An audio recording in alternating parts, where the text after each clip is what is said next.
Hi guys, எல்லாருக்கும் எப்படி இருக்கீங்க? எல்லாருக்கும் இனிய பொங்கல் நல்வாழ்த்துக்கள். இந்த பொங்கல் உங்க வீட்டில் சந்தோஷமும் சிரிப்பும் நிறைய இருக்கணும்னு மனசார வாழ்த்துறேன். இந்த வீடியோக்குள்ள போகிறதுக்கு முன்னாடி நம்ம சேனலை சப்ஸ்கிரைப் பண்ணிக்கோங்க. இன்னும் யூஸ்ஃபுல்லான நம்ம வாழ்க்கைக்கு ஹெல்ப் ஆகிற வீடியோஸ் எல்லாம் மிஸ் ஆகாமல் இருக்க பக்கத்தில் இருக்கிற பெல் ஐக்கானும் ப்ரெஸ் பண்ணுங்க. சரி, இப்போ நம்ம இந்த வீடியோவில் பொங்கல் வைக்க நல்ல நேரம் என்ன, பொங்கல் எப்படி முறையாக வைக்கிறது, அப்புறம் மட்டு பொங்கல் எப்படி செலிப்ரேட் பண்ணுவாங்கன்னு எல்லாத்தையும் ரொம்ப சிம்பிளாக எல்லாருக்கும் புரிகிற மாதிரி பார்க்க போகிறோம். வாங்க. முதல்ல பொங்கல் வைக்க நல்ல நேரம் பற்றி பார்ப்போம்.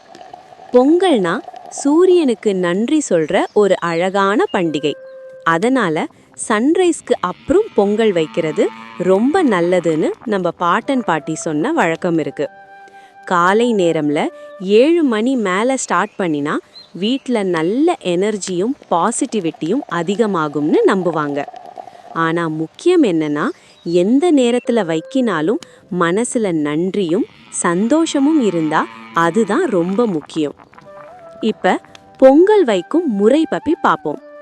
பொங்கல் வைக்கிற முன்னாடி வீட்டில் எல்லாரும் சுத்தமாக இருக்கணும்.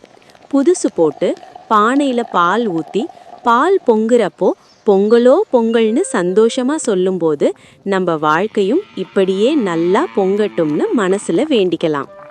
அப்புறம் அரிசி, வெல்லம், பசும் பால் சேர்த்து பொங்கல் சமைக்கும்போது இது வெறும் ஒரு சமையல் இல்லை, இது ஒரு நன்றி உணர்வு, ஒரு சந்தோஷ வழக்கம். இப்போ மட்டு பொங்கல் பற்றி பார்ப்போம்.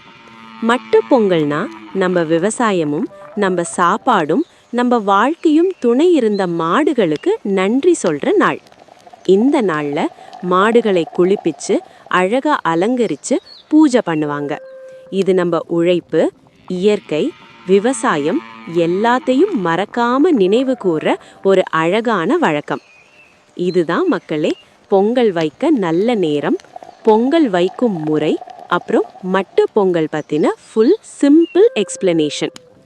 இந்த பொங்கல் உங்கள் வீட்டில் சமாதானமும் சிரிப்பும் நல்ல நேரமும் நிறைய இருக்கணும். இந்த வீடியோ உங்களுக்கு யூஸ்ஃபுல்லாக இருந்தால் ஒரு லைக் பண்ணுங்க, நம்ம சேனலை சப்ஸ்கிரைப் பண்ணிட்டு உங்கள் சப்போர்ட்டை கண்டினியூ பண்ணுங்க. மறுபடியும் எல்லாருக்கும் இனிய பொங்கல் நல்வாழ்த்துக்கள்.